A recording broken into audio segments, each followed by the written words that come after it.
Magandang umaga po sa inyong lahat.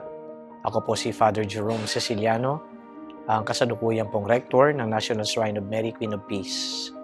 Tayo po ay magnilay sa ikalawang linggo sa panahon po ng Kwaresma. Ang banal na ebanghelyo ay tungkol sa pagbabagong anyo ng ating Panginoon, Transfiguration. Naalala ko po kapag pumupunta kami ng Holy Land at yung mga pilgrims ay namimili na po ng mga Dead Sea products. Ang biruan po namin, kikinis ang mukha natin. Gaganda tayo.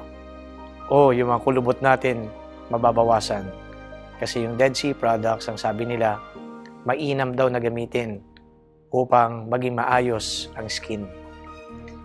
Yun nga lang, ang pagbabagong anyo ng Panginoon is not only about a change in physical appearance. Ang pagbabagong anyo ng Panginoon is actually a call to conversion. So meaning, it is something that starts from inside.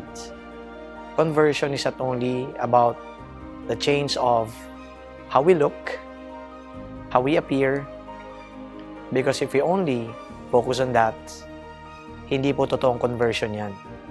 Ang tawag po dyan, pagbabalat kayo. Pero ang pagbabagong anyo na pinakita ng Panginoon ay isang hamon ng pagbabago. Pagbabago hindi lamang ng isipan, kundi pagbabago lalong-lalo na kung anong nilalaman ng kalooban.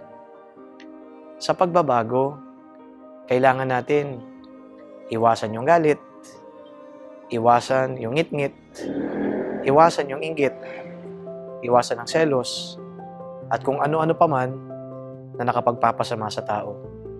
Lalo tigit, iwasan din natin at iwaksin na yung mga masasamang ginagawa po natin. Mga bisyo, mga nakagista natin na hindi nakakatulong sa pagsasaayos ng relasyon natin sa Diyos. Ito ang totoong pagbabago at hindi ang pagbabalat kayo. Ang pagbabalat kayo, pagpapakita lamang na kunwari maayos tayo sa mata ng ating kapwa. Ang pagbabago na nanggagaling sa ikibuturan ng puso o sa kalooban, ito ay pagpapakita ng pagkakaiba natin sa dati nating pagkatao sa mata ng Diyos. The Lord not only sees our physical appearance, the Lord also sees what is in our hearts. And that transfiguration of the Lord is for us a change of heart. It is for us, sa Tagalog, pagbabago ng kalooban.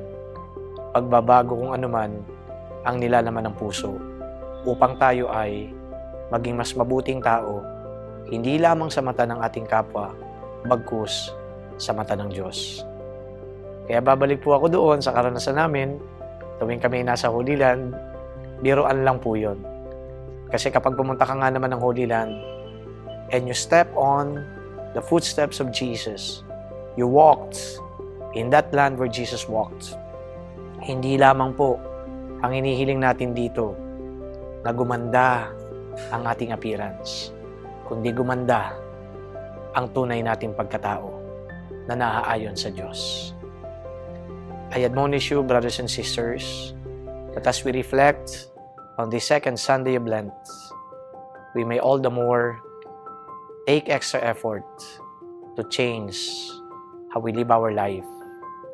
Para nang sa gayon, sa pagbabago na nanggagaling sa kalooban, baka sakali, mabago din ang mukha na nakikita sa atin ng ating kapwa. Amen.